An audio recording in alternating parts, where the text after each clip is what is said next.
The British establishment is in meltdown.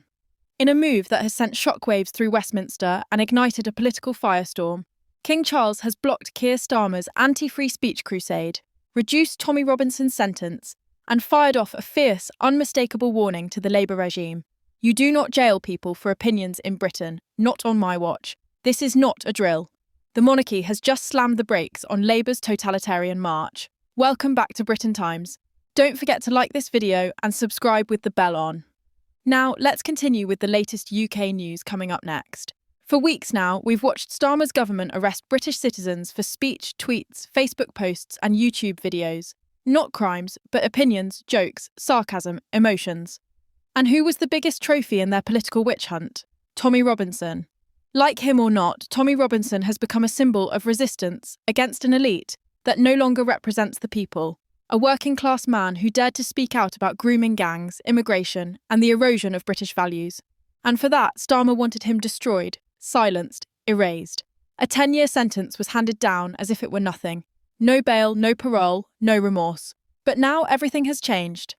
Behind the scenes, something unprecedented happened. King Charles intervened. According to insiders, the king was deeply disturbed by the trend of jailing citizens for offensive speech.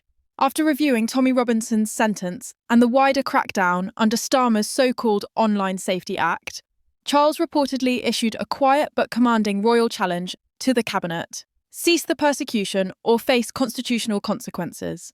The result? A sudden, unexplained reduction in Tommy Robinson's sentence. Sources close to his legal team confirm it has been halved, effective immediately. No mainstream journalist will admit it, but we all know what's going on. The monarchy just drew a line in the sand. And Starmer? He's raging, fuming. The man who thought he could rule like a technocratic tyrant, arresting mums for tweets and shipping off dissidents to solitary, just got publicly humiliated by the head of state. Take Lucy Connolly, for example.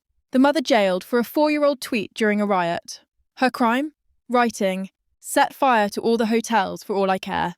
Not an instruction, not a plan, not even encouragement. Just a reaction to the news of British children murdered in Southport. She deleted it. She apologised. But Starmer's police force dragged her out of her home, interrogated her and locked her up for 31 months. Where's the media outrage? Where's the outcry from so-called progressives who claim to care about compassion and justice? Nowhere. Because in Starmer's Britain, free speech is hate speech. Unless, of course, you're calling for the death of Jews or Christians. That, apparently, gets you a slap on the wrist. Maybe 9 months. The double standards are sickening. And finally, King Charles has had enough. This week, the palace confirmed the king had privately requested a comprehensive review of recent speech-related arrests, including not just Lucy Connolly and Tommy Robinson, but dozens of lesser-known cases where working-class Brits were arrested for Facebook comments or political rants. You heard that right. The monarchy is stepping in to protect free speech in the very country that supposedly invented it. And let's not pretend this is some abstract academic debate. This is about raw power. Starmer is testing the limits of authoritarianism. He's using the police and the courts to punish thought crimes, to scare the public into silence, to send one message loud and clear: shut up or get locked up. But that message just hit a wall, and that wall wears a crown. The King's rebuke has not only rattled Starmer's cabinet, it has sparked a full-blown panic across Labour's authoritarian apparatus. Behind the scenes, ministers are scrambling to reassess the political fallout.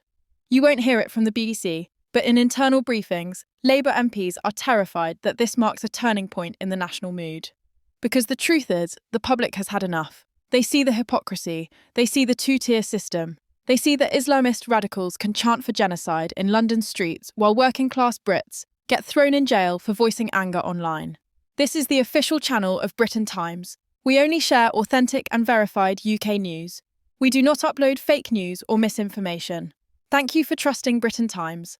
Like, subscribe, and turn on the bell for daily updates. Stay connected for reliable UK news and updates.